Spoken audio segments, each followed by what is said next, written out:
നേന്ത്രപ്പഴം കിട്ടിയപ്പോഴേ പിന്നെ പഴംപൊരി ഉണ്ടാക്കാണ്ടല്ലേ രക്ഷയില്ലല്ലോ. പക്ഷെ കുറച്ച് നല്ലോണം പഴുത്തു പോയിട്ടുണ്ട്. ഇത്ര തന്നെ ശരിക്കും പഴം പഴുക്കണ്ട.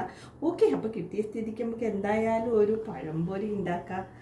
പഴം കഷ്ണാക്കി വെച്ചിട്ടുണ്ട്, ബാറ്റർ റെഡിയാക്കി വെച്ചിട്ടുണ്ട്.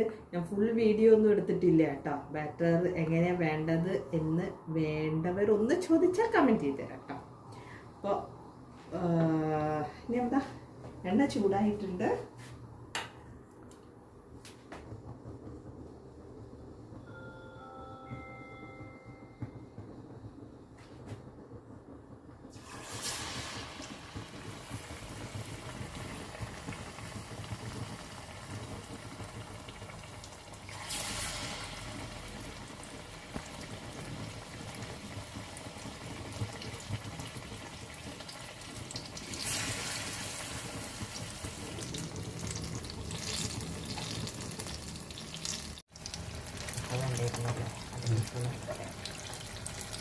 അപ്പം നമ്മൾ ഗുണ്ടുമായിട്ട് വരുന്നുണ്ട് കേട്ടോ. നല്ല സൂപ്പറായിട്ട് പഴംപൊരി നല്ല മൊഴിഞ്ഞ് വരുന്നുണ്ട്.